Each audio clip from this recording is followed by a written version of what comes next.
Big news.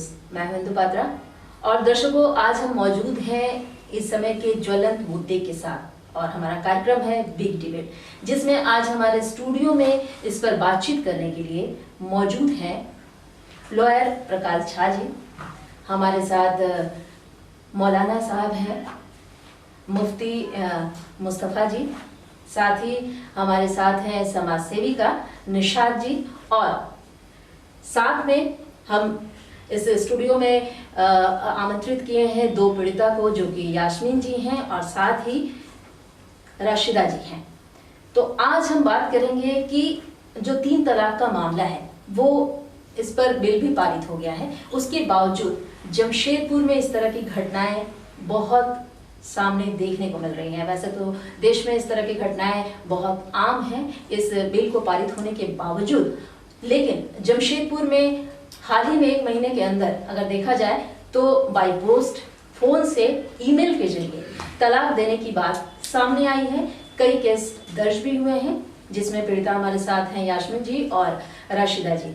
तो इस पर आज हम सबसे पहले मौलाना साहब से जानना चाहेंगे कि क्या सुप्रीम कोर्ट के जजमेंट के हिसाब से तलाक की प्रक्रिया आपकी नजर में क्या है इस्लाम धर्म में?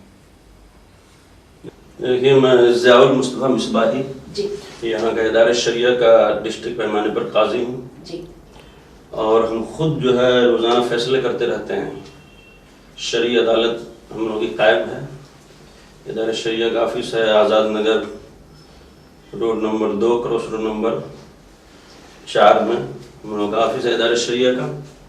तो हम लोग खुद इस तरह के मसाइल को निपटाते रहते हैं। अभी भी कई लोगों के मसाइल हम लोगों के पास हैं जो कोर्ट पहुंचने के बाद आजिज़ आकर के फिर हम लोगों के पास आते हैं। फिर हम लोग उसको जो है उस मसले को हल करने की कोशिश करते हैं और हो भी जाता है अल्लाह ताला के फजल से।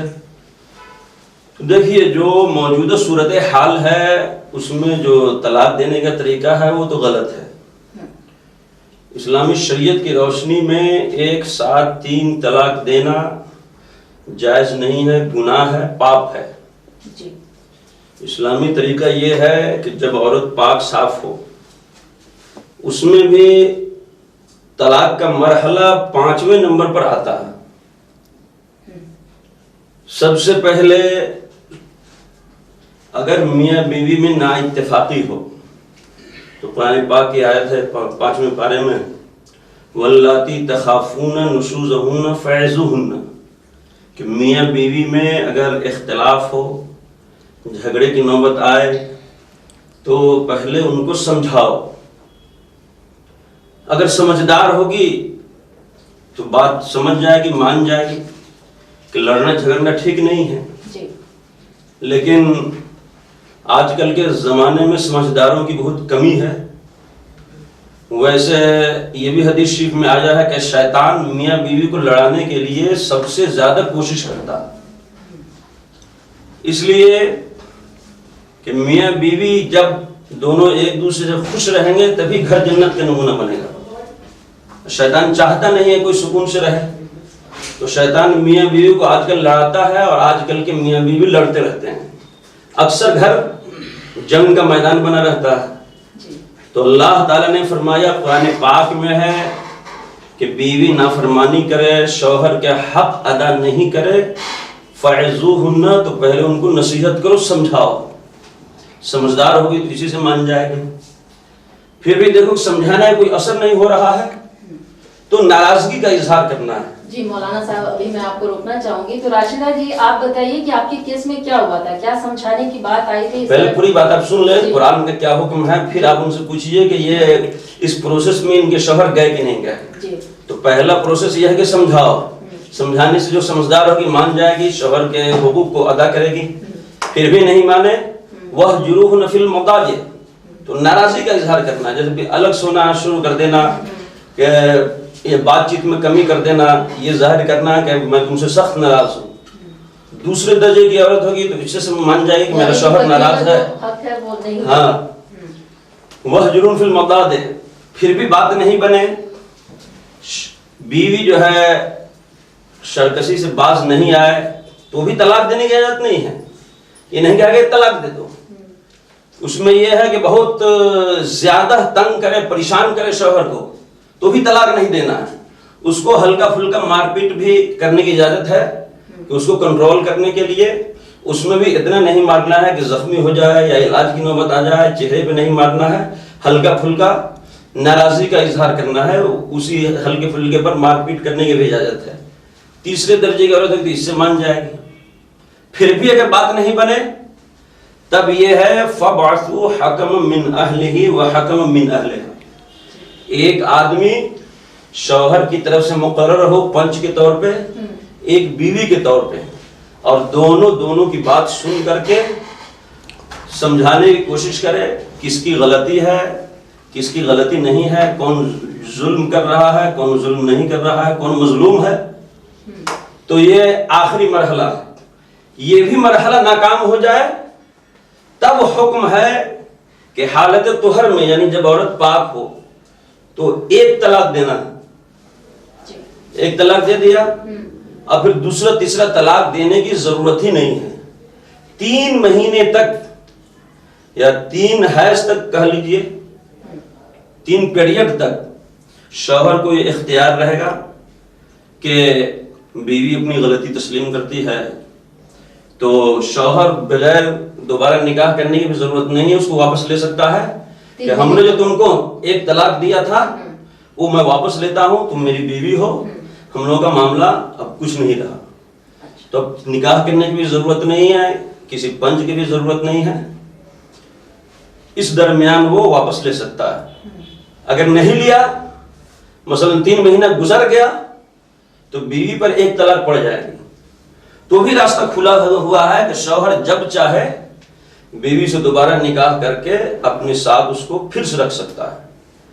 अगर इद्दत गुजर गया, पूरी इद्दत अगर गुजर गई तो बीवी को इख्तियार है कि शौहर के पास शाबाश वापस आए या ना आए। जब तक बीवी नहीं चाहेगी शौहर उसको वापस नहीं ले सकता है। फिर से निकाह होगा, बीवी कहेगी कि हाँ मेरा निकाह इसके साथ पढ़ा दिया जाए, फिर शौहर निकाह कर लेगा, तो फिर से दोनों साथ में रह सकते हैं।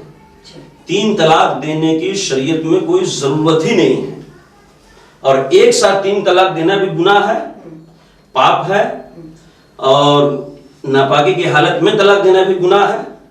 लेकिन आज मसला यह है कि मुसलमान कुरान हदीस तो पढ़ते नहीं हैं कि हमारे दीन का, हमारे धर्म का पैगाम क्या है, क्या उसूल बनाया गया है, इसलिए गलती कर लेते हैं।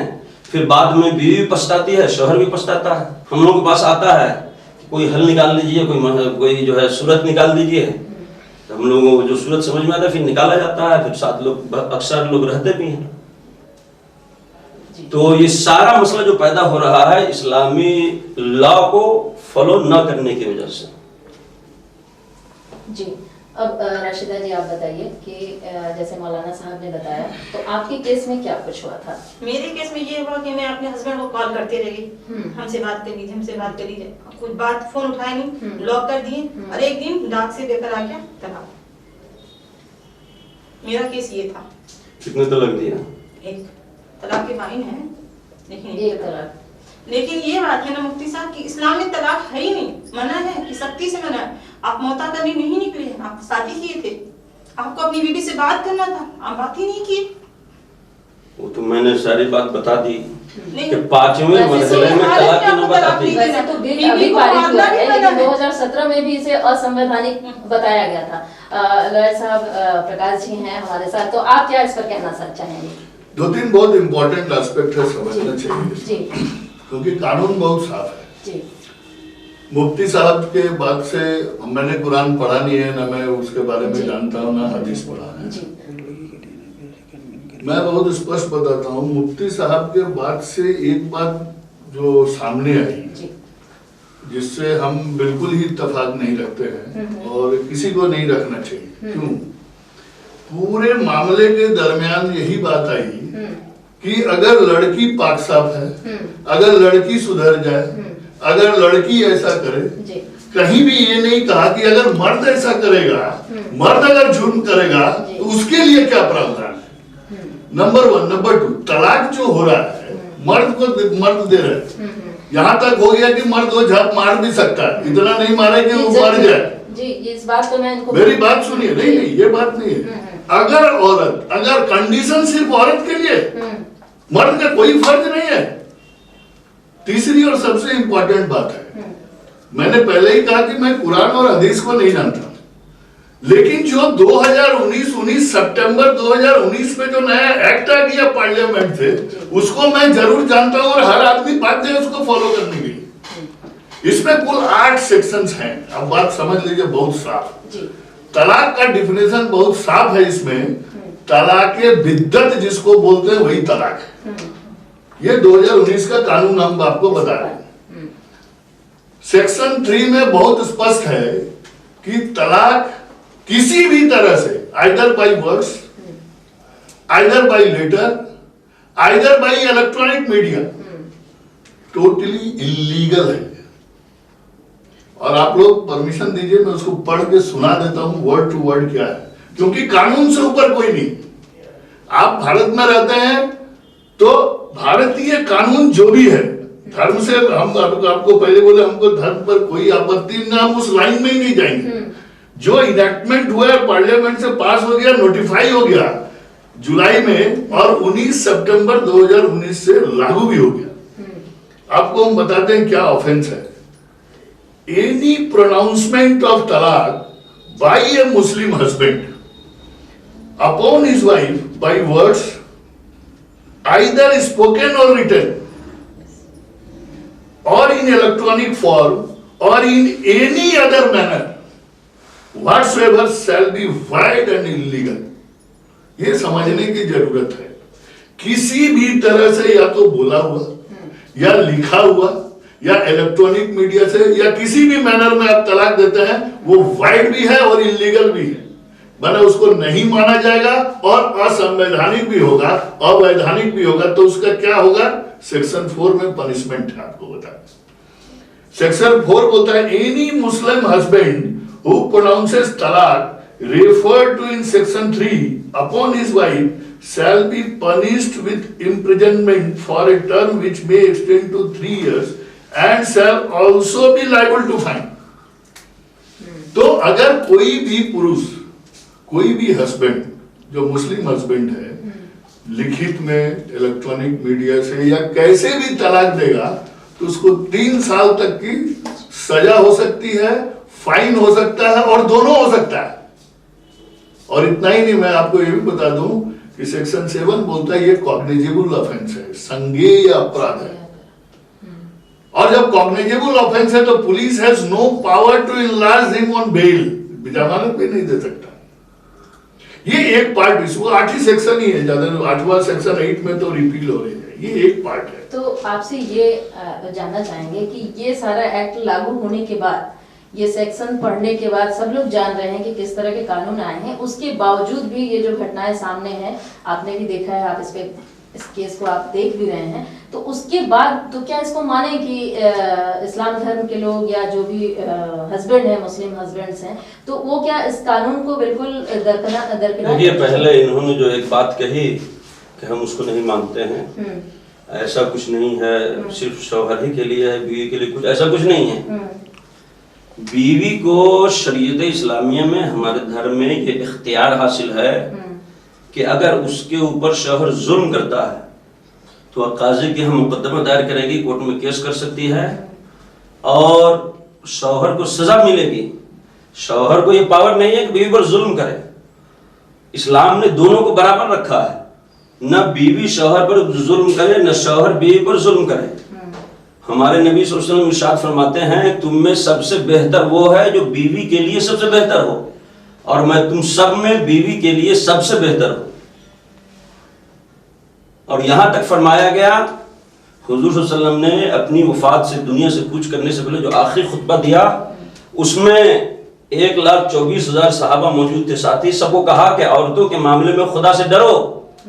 अगर कोई भी शौहर बीवी पर जरा बराबर जुल्म करेगा तो इस्लामी कानून में वो सजा का मुस्तहिक है। जैसा जुल्म किया है, जैसा जुर्म किया है, वैसी उसको सजा मिलेगी। और दुनिया में नहीं भी मिल पाई, अगर किसी वजह से दुनिया का कोर्ट अगर सजा नहीं दे पाया, तो अल्लाह ताला के यहाँ उसको सजा मिलेगी और वो जहन्नम में जलेगा। दूसरा मामला इन्होंने कहा कि तलाक गैर कानूनी है, तो हमको जो मालूम है वो ये है कि 3 तलाक को हमारी हुकूमत ने बिल पास कर गैर कानूनी करा दिया, यानी एक साथ 3 तलाक देने को।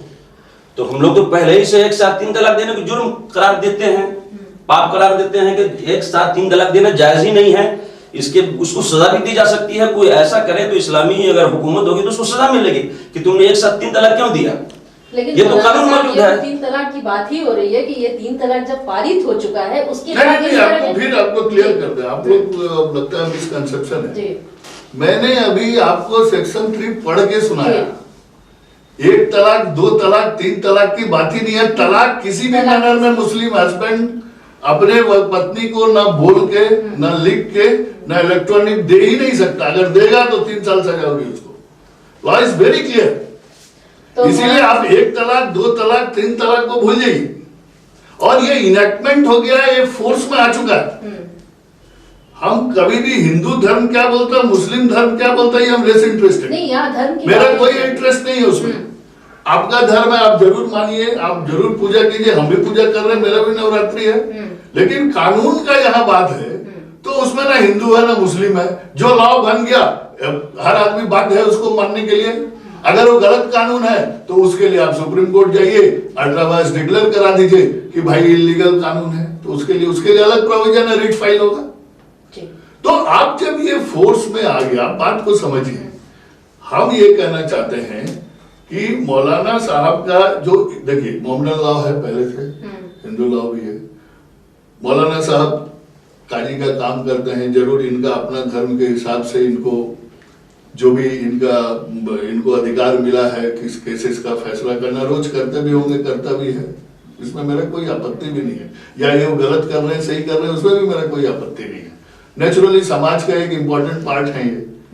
आज मान लीजिए कि सोसाइटी तो खाली इससे कानून से नहीं चलता है, समाज में तो धर्म है, सामाजिक है, लोग हैं, तो उसमें हर आदमी की एक भूमिका है। वो कर रहे हैं, मेरा उसमें कोई आपत्ति नहीं है, और जरूर करते ही होंगे, नहीं तो इनका तो समाज में इसलिए सम्मान है कि ये सामाजिक काम करते हैं। लोग जो एग्रीव पार्टी है इनके पास जाता है, उसको रिलीफ दिलाते हैं। दैट इज वन एस्पेक्ट, उस पर मेरा कोई आपत्ति नहीं। लेकिन जब कानून आ गया, अभी जैसे इनका केस ले लीजिए, बर्निंग केस है। इनके केस में क्या हुआ कि इनके पति विदेश चले गए, दोनों की शादी यहाँ हुई, वो विदेश चले गए। ये जब उनको इवन टेलीफोन करके बात करना चाह रही है तो ब्लॉक कर दिया, बड़ा आसान है भैया। उसके बाद आप जाके एक चिट्ठी भेज दी।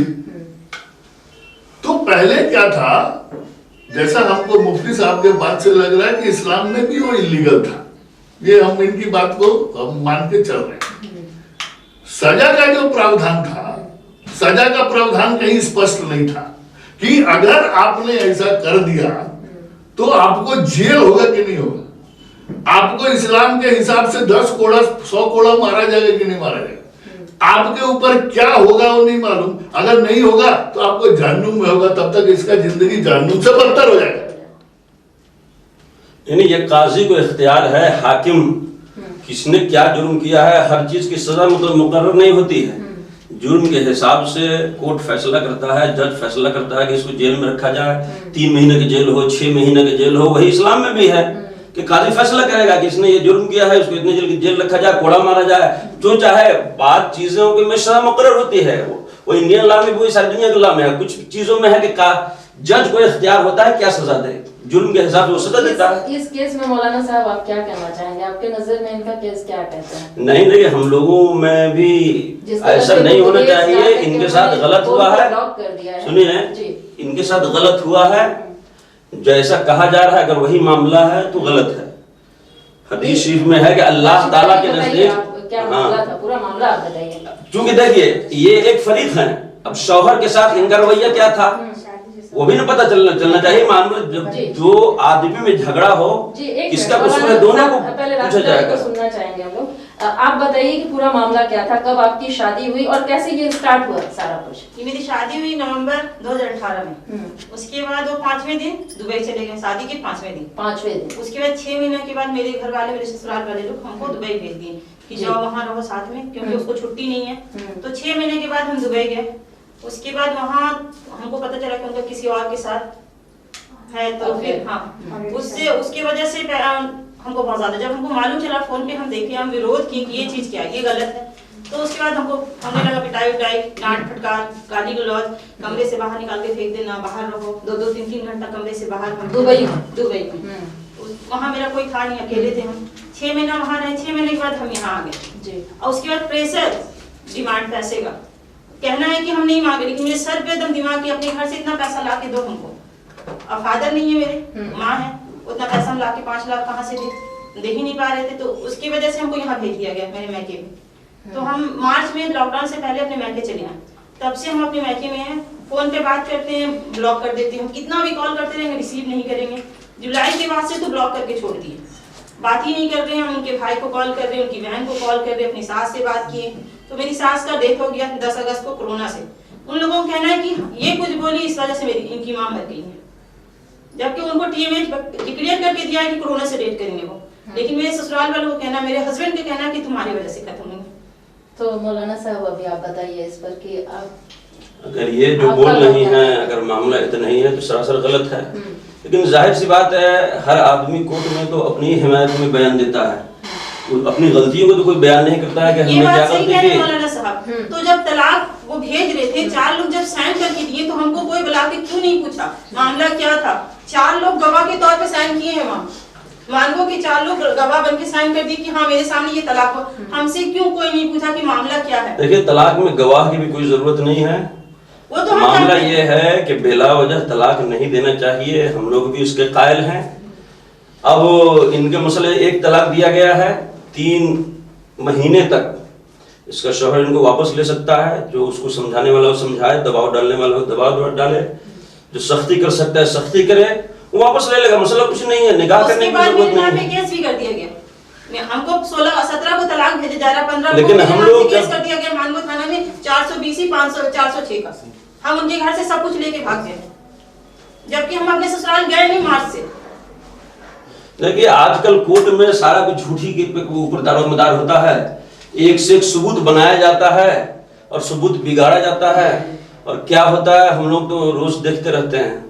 हम लोग, आप बताइए इनके केस के बारे में। अब उन्होंने क्या गलत किया है? आपको मालूम होगा कि आजकल बहुत सारे शौहर पीड़ित हैं। जरा सी बात हुई, बीवी चली गई मैके, और वो कितना दफा का केस सोचता है, लाद दिया, बोले कि हमको इतना लाख रुपये चाहिए, 30 लाख रुपये चाहिए, 25 लाख रुपये चाहिए, जहेज के लिए मारपीट किया है। मामला कुछ होता है और कर दिया जाता है कुछ।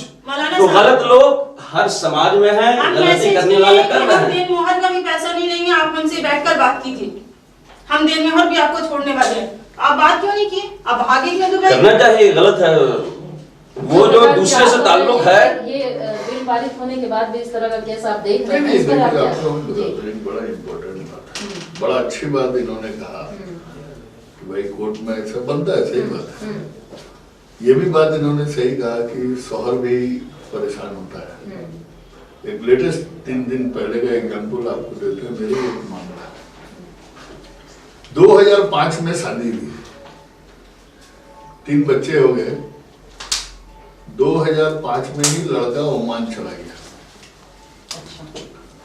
साल में एक दफा आता था, और एवरेज मेरे पास एविडेंस है, क्योंकि अकाउंट ट्रांसफर है, एवरेज महीना में 40,000 रुपये अपनी पत्नी को भेजता था। एवरेज हम बता रहे हैं, कोई 35 भी है। फ्लैट खरीद के दिया लड़की को, जमीन खरीद के दिया, और पिछले 4-5 साल से। लेकिन दिक्कत क्या थी कि वो साल में 1 ही महीना आके रह पाता था। डिस्प्यूट रेज हुआ, उसका पर्सनल इशू पर हम ज्यादा कुछ कमेंट नहीं करेंगे, करना भी नहीं चाहते। जो मेन बात आपको समझाना चाहते हैं, लॉकडाउन के बाद उसकी नौकरी चली गई, वापस नहीं जाने सका। मार्च से वो यहाँ है। लड़की ने पहले 498A का केस किया, दहेज प्रताड़ना का केस, मैंने शादी के 15 साल के बाद, ठीक। 2005 में शादी हुई, 2020 में मुकदमा करा, 15 साल के बाद इससे ही दहेज मांगने लगा, जबकि हर महीना 40,000 रुपये भेजता था। मैं बता रहा हूँ, मैं उसका जवाब। उसमें जब इसीलिए कोर्ट ने भी तुरंत कंसिडर किया, सारा एविडेंस देगा, उसको एंटीसिपेटरी बेल अलाउ कर दिया।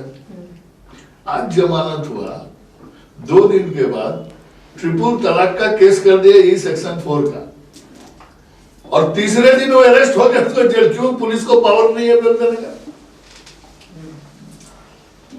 नाम हम दोनों में से किसी का डिस्क्लोज नहीं करेंगे, ये 3 दिन पहले की बात है, फिर कल उसमें जमानत कराएंगे।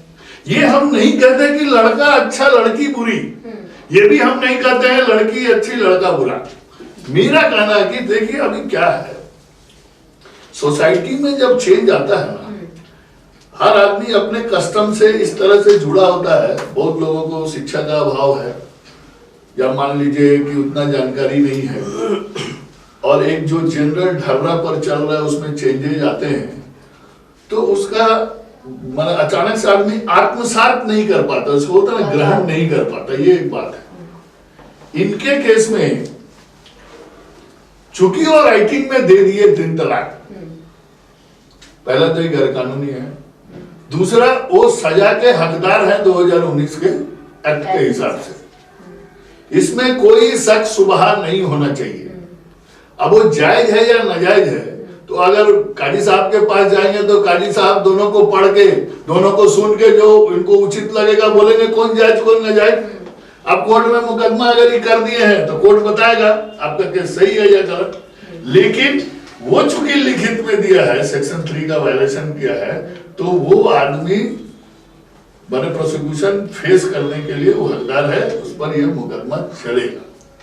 तीसरी बात आपको मैं बता दूं, जान लीजिए आप, सेक्शन 7 में आपको इख्तियार है कि अगर आपको तलाक किसी हिसाब से दे दिया वो तो गैर कानूनी हुआ ही हुआ, साथ में इमीडिएटली सेक्शन 7 में आप मेंटेनेंस मांगने का अधिकारी है, अपना खर्चा, ये भी आप जान लीजिए। इस एक्ट के तहत बहुत सा कानून में मेंटेनेंस मांगने का आपको अधिकार है, 125 सीआरपीसी में है, ठीक है, आपका मुस्लिम लॉ में भी जरूर होगा।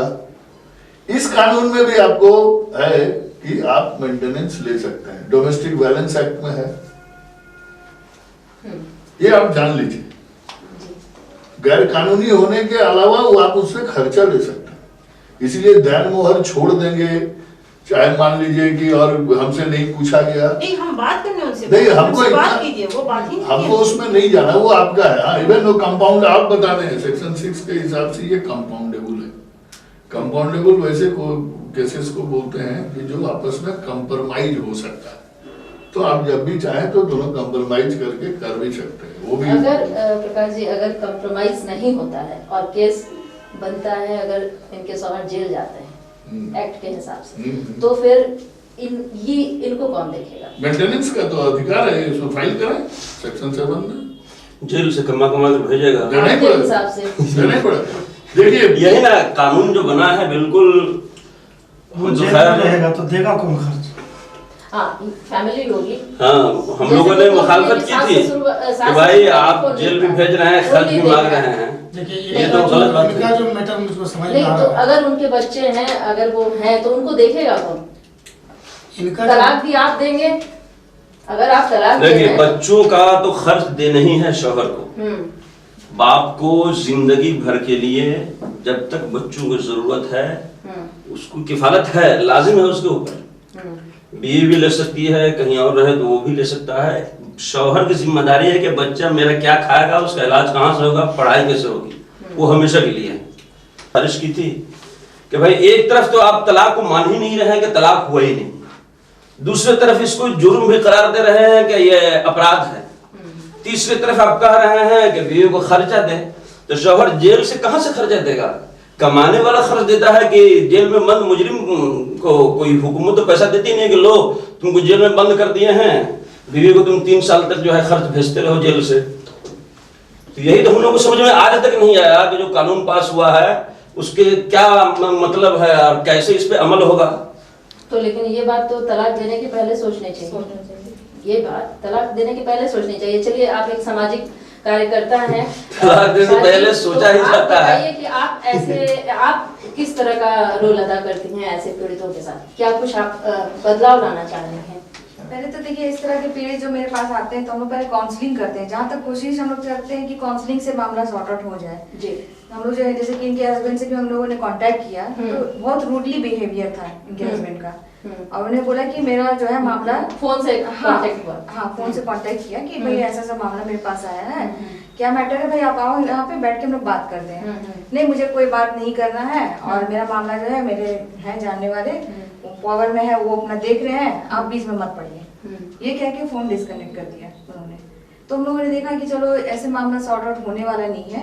हम लोगों ने पूछा कि भाई और कहाँ गए, तो बताया इन्होंने हमारे शरिया भी गए थे, वहाँ से भी जो ये नहीं हुआ, कुछ सॉर्ट आउट नहीं हुआ। तो फिर लास्टली जो है हम लोगों ने फिर लेटर एसपी को दिया, और ट्वीट के माध्यम से जो है झारखंड पुलिस डीआईजी की तरफ से फिर मतलब ऑर्डर हुआ कि इनका मामला को तुरंत संज्ञान में लिया जाए।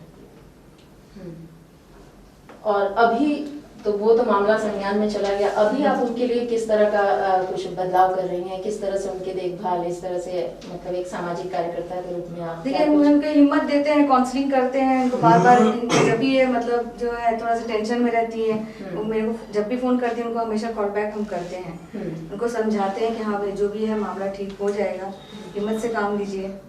काउंसलिंग से इनको देखिए जैसा उनके हस्बैंड से मिलने की कोशिश आप लोग नहीं किए, हम लोग कॉल किए थे उनको पर वो नहीं रिस्पॉन्स किए। वो यही है? नहीं तब अब तो भाग गए, जिस दिन एफआईआर रजिस्टर हुआ उसी दिन वो भाग गए यहाँ से, यानी वो मिलना ही नहीं चाहते। नहीं मिलने ही नहीं चाहते। ठीक है, यास्मीन जी आप अपने बारे में बताइए, क्या कुछ मामला था आपका? जी मेरे हस्बैंड हैं, हमको व्हाट्सएप से हमको मैसेज करके बोले हैं कि हम तुमको तलाक दे रहे हैं, हम दूसरी शादी करना चाहते हैं। कब हुई थी शादी आपकी? 2009 में। 2009 में शादी हुई थी। तो कब से ऐसा लगा आपको कि वो दूरियां बढ़ गई एक दूसरे बस के? 1 साल से लग रही है अभी। 1 साल से? हाँ, एक वो साल बाहर से। रहते हैं? वो बाहर रहते हैं। और व्हाट्सएप से भेजे हैं कि हम तुमको तलाक देना चाहते हैं, मतलब 3 तलाक जैसे बोलते हैं ना, वो बोल चुके हैं मगर हम सुने नहीं है। मतलब बच्चे रिकॉर्डिंग में बच्चा लोग वॉइस मैसेज, हाँ वॉइस मैसेज है, वो मेरे पास अभी भी है मेरे पास। उनको बोले हैं और दूसरी शादी करना चाहते हैं, जिससे वो शादी करना चाहते हैं वो शादीशुदा है, लड़की ऑलरेडी मैरिड है। जी मौलाना साहब, तो आपने पूछा नहीं कि क्यों हमको तलाक दे रहे हैं? कितने बच्चे हैं आपके? 3। तो उससे पूछे नहीं कि क्यों तलाक दे रहे हैं आप, क्यों तलाक देना चाहते हैं, क्या गलती है? उसकी मोहब्बत हो गई है दूसरी लड़की से। तो यही ना, हमारे शरीयत में किसी शौहर के लिए जायज नहीं है, पाप है कि किसी दूसरी औरत की तरफ नजर उठा के भी देखे। तो कोई आदमी ऐसा अगर करता है तो मुजरिम है। दूसरे से ताल्लुक बनाना तो दूर की बात है, हमारी शरीयत में देखने की भी इजाजत नहीं है। कोई शरीयत के खिलाफ करने से मरहला आता है।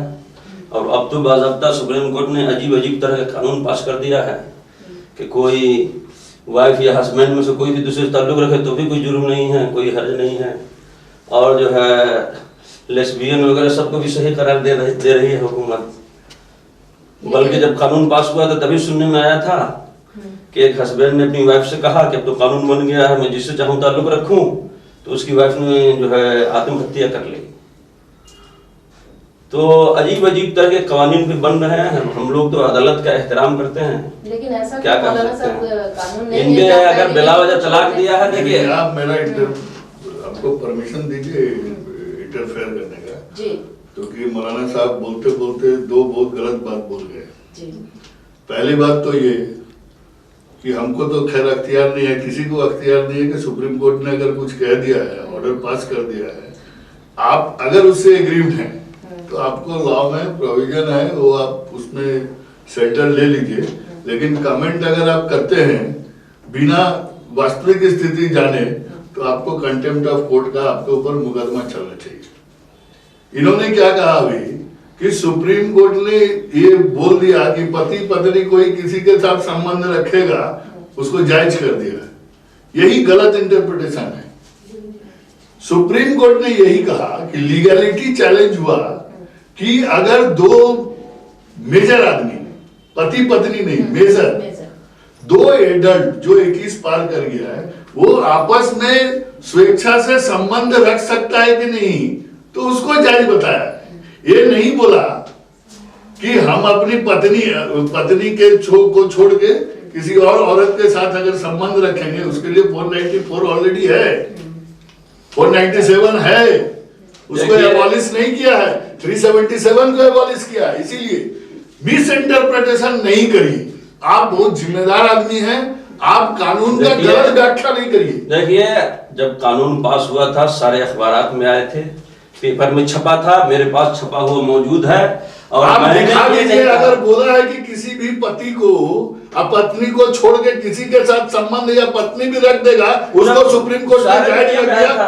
अगर ये चीज आप दिखा देंगे तो मैं यहाँ ओपनली कहता हूँ कि मैं प्रैक्टिस ही नहीं छोड़ूंगा, जो आप बोलिएगा वही। ठीक है, ठीक है, ये आप दिखा में आया था कि नहीं, सब लोग पढ़े होंगे।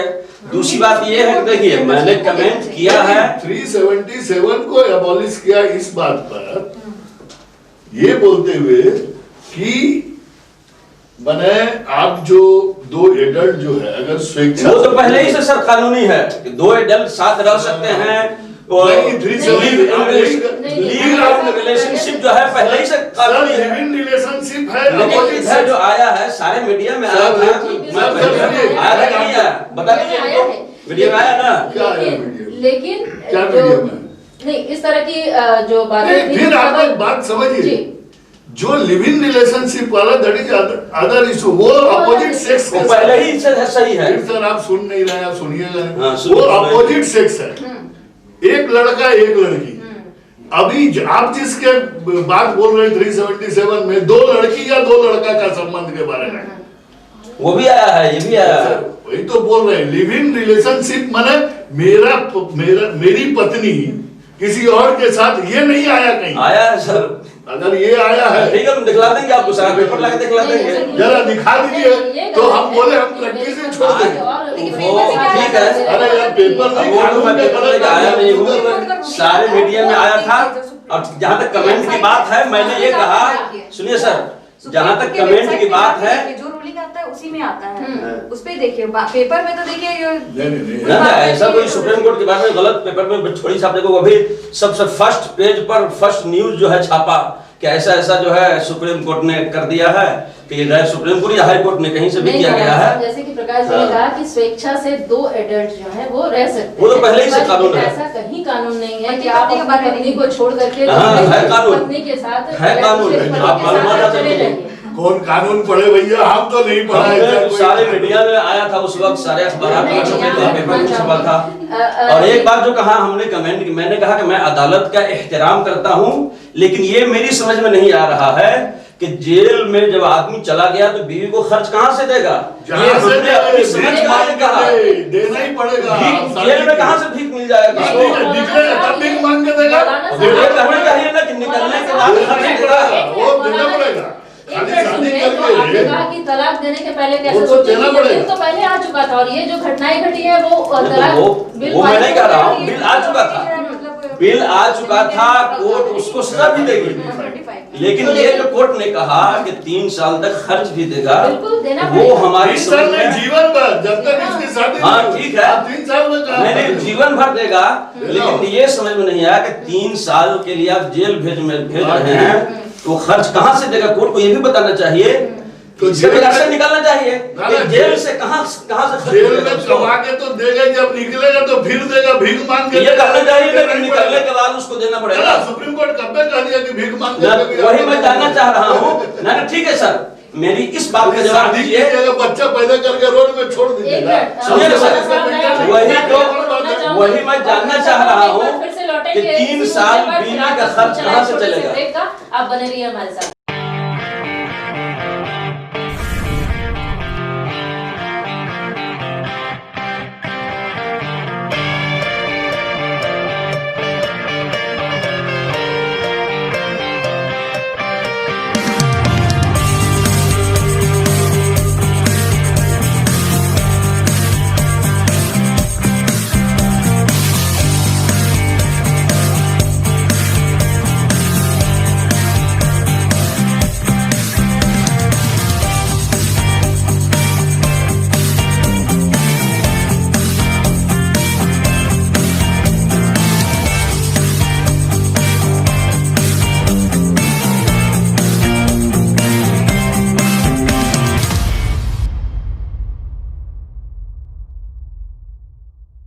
मुंबई बेकरी अब आपके शहर में।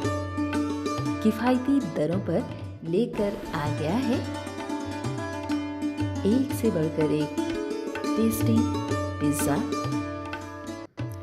Cookies, all types of cake, all types of snacks, all types of biscuits,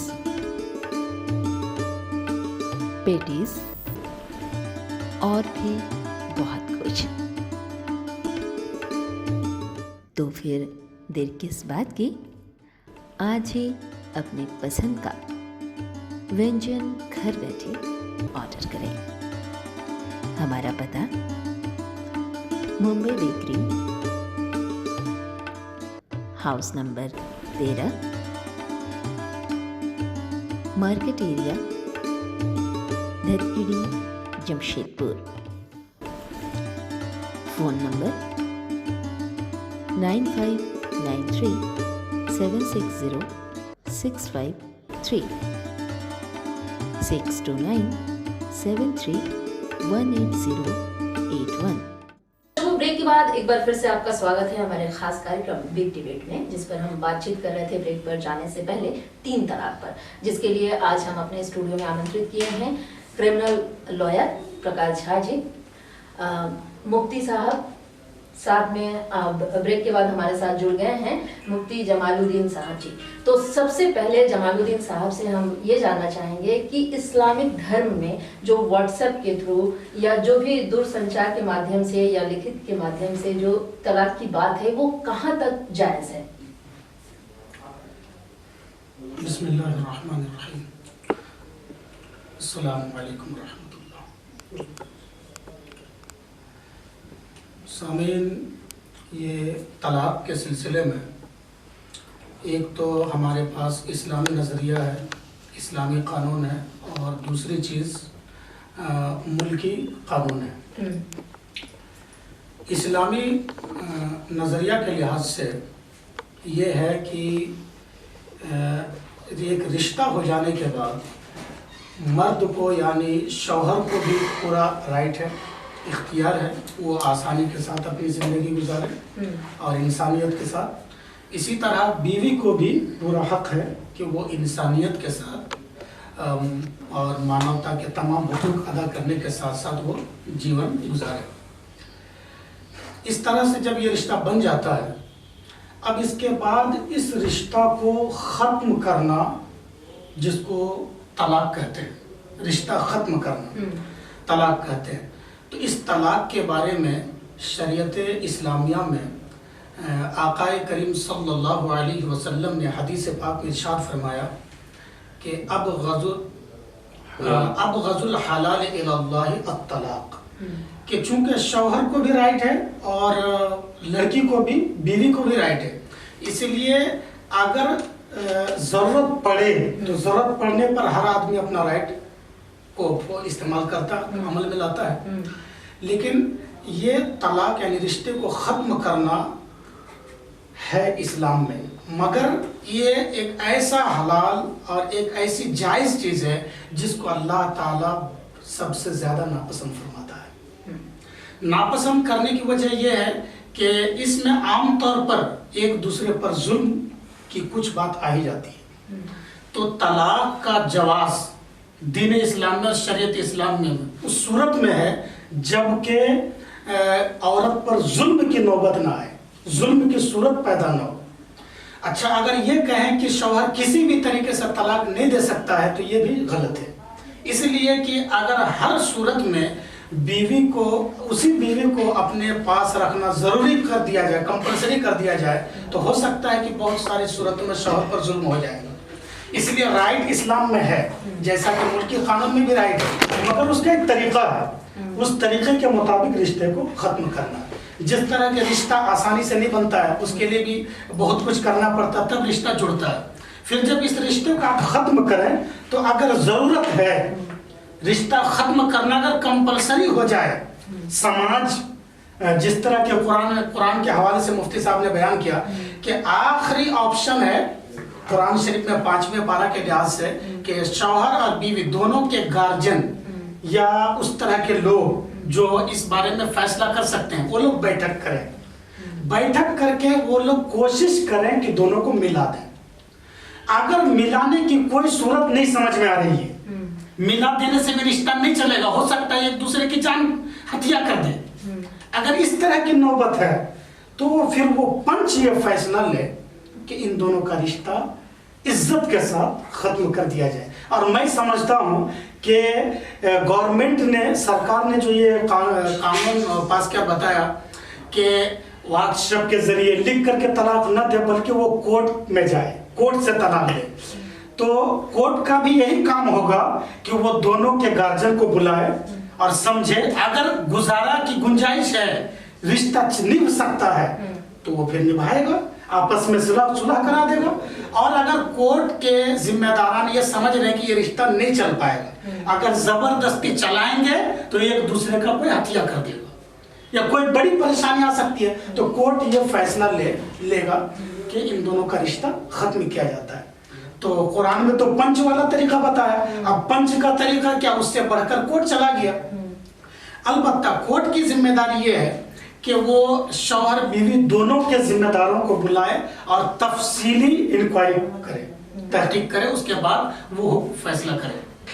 अच्छा, तो तलाक की जिस तरह मुल्की कानून में कोर्ट में बताया कि एक ऑप्शन है, रिश्ता खत्म, जिस तरह रिश्ता बना है, आपने एक अजनबी को अपना बनाया है, बेगाने को अपना बनाया है, तो उसको फिर खत्म कर सकते हैं। तो उसी तरह दीन इस्लाम में भी है, मगर ये आखिरी ऑप्शन है और उसका एक तरीका है।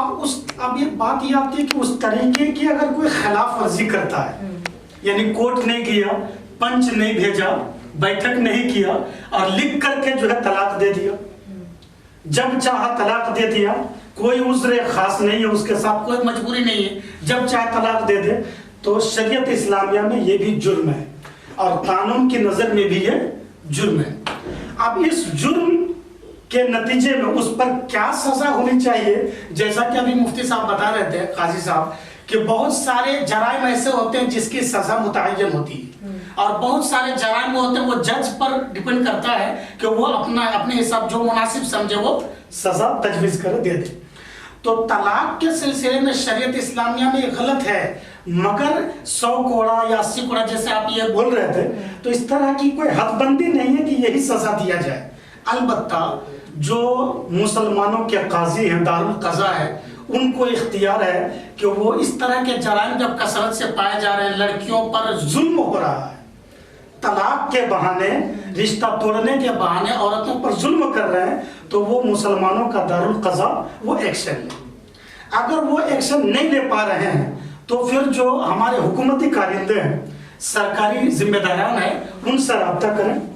अब वो अपने समाज की फलाह और बहबूद के लिए दोनों के फायदे और नुकसान को सामने रख करके अगर कोई सजा तजवीज़ करते हैं तो वो उनके जिम्मे है।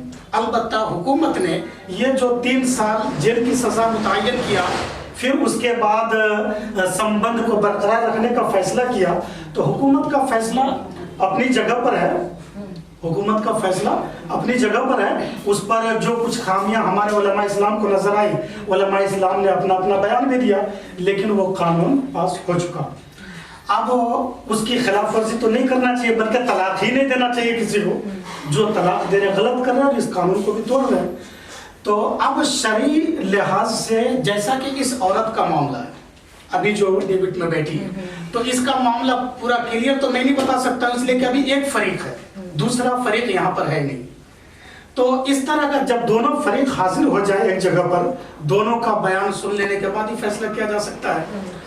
अब ये अपने हिसाब से बता रहे कि तलाक बाइन वो लिख कर दे चुका। हुकूमत इसको तलाक नहीं मानती है, मगर शरीयत इस्लामिया का वाज़ेह हुक्म यह है कि तलाक लिख कर दे या किसी तरीके से भी दे, अगर वो तलाक का इकरार कर रहा दे चुका है तो तलाक हो गई है। अलबत्ता ये तलाक हो गई, और अगर हुकूमत ये दबाव डाले कि आपने ये जुर्म किया, सजा दी जाएगी, तो सजा देना ये हुकूमत का काम है। फिर सजा देने के बाद फिर अगर रिश्ते को बरकरार रखना चाहे तो हुकूमत रिश्ते को बरकरार कर सकती है, मगर इस्लामी नजरिए के लिहाज से एक चीज का इजाफा करना पड़ेगा कि दोबारा निकाह करना पड़ेगा उसी शौहर से। ये जो मेरी मालूमात थी शरई नुक्ते नज़र से और मुल्की कानून के लिहाज से वो मैंने रख दिया है। अब मगर मैं किसी भी फर्द मुतय्यन के लिए कोई ख़ास फैसला नहीं सुना सकता, इसलिए कि अभी दोनों फरीक का बयान नहीं सुना। जी जनाब मुस्तफ़ा जी, आपसे जानना चाहेंगे कि जो इस्लामिक धर्म है वो क्या हिंदुस्तान के कानून को नहीं मानता? ऐसी कोई बात नहीं है। ये धर्म जो है ये हर आदमी का शख्सी मामला है, और मुल्की जो कानून बनते हैं वो पूरे हिंदुस्तानियों के हिसाब से बनाए जाते हैं। तो तलाक का कानून इस्लाम में है मौजूद, मुस्लिम पर्सनल लॉ खुद यहाँ के कानून का हिस्सा है। तो जहाँ टकराव हो वहाँ हम लोग तो कोई फैसला दे नहीं सकते हैं, हम लोग को इसका इख्तियार ही नहीं है कि हम लोग कहें कि हम इस कानून को नहीं मानेंगे। हम अदालत का एहतराम करते हैं, पार्लियामेंट का एहतराम करते हैं। अलबत्ता जहाँ हम लोगों को समझ में नहीं आए वहाँ अपनी बात भी रखते हैं कि ऐसा नहीं ऐसा होना चाहिए। इस मामले में भी जब कानून पास हो रहा था उलमा ने अपनी राय रखी, जब नहीं मानी गई तो हुकूमत और कोर्ट, जज कोर्ट तो हम लोग हैं नहीं। तो लेकिन ये है कि हम मुसलमानों से गुजारिश करते हैं कि जहाँ के मुल्की कानून को भी हद तक इम्कान जहाँ तक गुंजाइश हो फॉलो करें, शरीयत के कानून को भी फॉलो करें। और हम लोग का जो मेन करना ये है कि मुजरिम है कोई भी हो, उसको इस नज़रिए से नहीं देखना चाहिए कि वो क्या है, कौन है, कहाँ रहने वाला है, किस धर्म का मानने वाला है। मुजरिम हर धर्म में है, हर किस्म के लोगों में है, मर्दों में भी हैं, औरतों में भी हैं। और समाज सेवी लोगों को भी मिलजुल कर इसका हल ढूंढना चाहिए कि कोई जुल्म का शिकार ना हो, परेशानियां किसी को ना झेलनी पड़े और सब लोग हंसी खुशी जिंदगी गुजारें।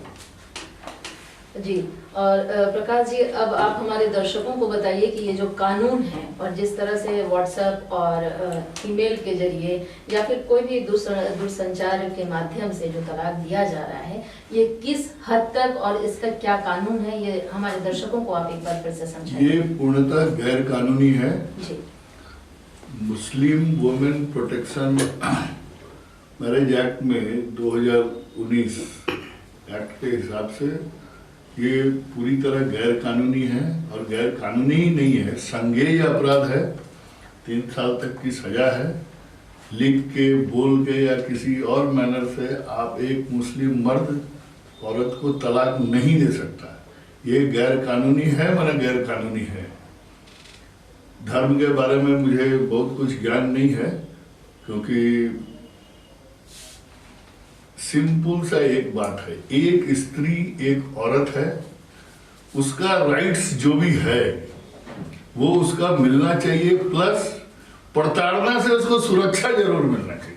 वो हिंदू है, मुस्लिम है, क्रिश्चियन है, उससे मेरा कोई लेना देना नहीं। खास करके ऐसी लड़की का जिसका 9 साल पहले शादी हुआ, 3 बच्चे हैं, तलाक दे दिया तो हम मान लिया अब ये दर दर भटक रही। ऐसी स्थिति में मुस्तफा साहब आप क्या कहना चाहेंगे इस पीड़िता के लिए? इसके साथ जो हुआ गलत हुआ, हम इसको मान रहे हैं और कोर्ट तो अपने तरीके से काम करता है। समाज सेवी लोगों को चाहिए, जो समाज के जो बावजन बासर लोग हैं, ऐसे लोगों का हल ढूंढना चाहिए, इनके मसाइल का हल ढूंढना चाहिए, इनकी मदद करनी चाहिए। और हम लोग भी दारुल क़ज़ा से यही करते हैं, बुलाकर समझाने की कोशिश करते हैं, समाज सेवी लोगों के जरिए जो है दबाव भी डालने की कोशिश करते हैं कि कोई भी गलत ना करे। उसके अलावा हम लोग अपनी संस्था की तरफ से जो बिल्कुल मजबूर है, लाचार है, उसकी मदद भी करते हैं, माली मदद भी करते हैं और उसके मसले को भी हल करने की कोशिश करते हैं। और ये भी अब कोशिश की जा रही है कि लायर के जरिए भी हम लोग जो है जो परेशान हाल है उनकी मदद की जाए। तो ये सब प्लान हम लोग के संस्था तंजीम अहले सुन्नत जमात में भी ये सब कोशिशें चल रही हैं। जी, और चलते चलते एक सवाल मेरा ये है आप दोनों से कि ये तो हुई मुस्लिम लॉ की बात कि तलाक की जो बात है, अगर कोई हिंदू लड़की अगर मुस्लिम लड़के से शादी करती है तो उस हालात में अगर तलाक की बात आती है तो वो उसमें आप किस तरह से? उसमें तो हम लोग और ज्यादा कोशिश करते हैं कि भाई उस पर जुल्म ना हो। हम लोग के ला में यहाँ तक है कुरान व हदीस के उसूल में कि चूंकि उसका और कोई नहीं है, वो अपने समाज, घर और सब कुछ छोड़ करके आ रही है, तो उसकी नहीं छोड़ के तो वो मुस्लिम लड़की आ रही है, वो भी छोड़ कर ही आ रही है। लेकिन हम लोग अब हमारे धर्म के हिसाब से ये है कि उसकी और ज्यादा मदद होनी चाहिए कि उसको परेशानियां ना आए और वो हंसी खुशी जिंदगी गुजारे। तो उसके लिए कुछ अलग से कुछ प्रावधान है क्या? अलग से प्रावधान है, मतलब उसको ज्यादा अहमियत हम लोग देते हैं कि उसने जो है इस्लाम कबूल किया, किसी मुस्लिम लड़के से निकाह कर लिया, उस पर जुल्म हो, ये और ज्यादा, क्योंकि जाहिर सी बात है उसका समाज पहले अलग था, अब वो इस समाज में आई है। जो मुस्लिम है तो उसके भाई खड़े होंगे, बाप खड़ा होगा, उसके रिश्तेदार खड़े होंगे, लेकिन इसकी तरफ से खड़े होने वो लोग नहीं आएंगे क्योंकि उससे पहले से जो है अनबन हो चुकी है। तो हम लोग कोशिश करते हैं कि ऐसा नहीं हो, किसी पर जुल्म नहीं हो और नौ मुस्लिम पर हरगिज नहीं हो, इसके लिए हम लोग हर मुमकिन कोशिश करते हैं। और ऐसे ही अगर कोई मुस्लिम लड़का अगर हिंदू लड़की से शादी करे और लड़की कुछ अनबन हो जाता है दोनों में और दोनों अलग हो जाते हैं, तो ऐसे कंडीशन में क्या होगा? उसी के बारे में तो हमने बताया। नहीं, जब कोई मुस्लिम लड़का अगर हिंदू लड़की से, उसी के बारे में बता रहे थे अब तक, उसी बारे में तो हमने बताया जी कि मुस्लिम लड़की और बीवी की बनिस्बत उससे हम लोग ज्यादा हुस्न सलूक के लिए कोशिश करते हैं कि इसको कोई परेशानी नहीं है। जैसे गैर मुस्लिम हिंदू लड़की ने किसी मुस्लिम लड़के से शादी कर ली, अब ज्यादातर यही होता है कि धर्म में चेंज कर लेते हैं, कानूनन ये जुर्म भी नहीं है। तो हम लोग ये कोशिश करते हैं कि जितनी मदद हम मुस्लिम लड़की की करें उससे ज्यादा मदद उसकी की जाए कि इस पर जुल्म ना हो, क्योंकि इसके साथ देने वाले इसके रिश्तेदार नहीं हैं, हम ही लोगों को इनका साथ देना है। तो उसके लिए हम लोग जो है बाज़ाब्ता अगर जरूरत पड़े तो रहने सहने खाने पीने का इंतजाम, कानूनी मदद का इंतजाम भी करते हैं। इस तरह का समाजी दबाव भी डालते हैं कि उसने तुम्हारे लिए सब कुछ छोड़ा है तो इस पर जुल्म हरगिज नहीं होना चाहिए। जरूरत पड़ने में हम लोग थाना जाते हैं और बोलते हैं कि ये गलत किया जा रहा है इसके साथ, इसकी मदद होनी चाहिए।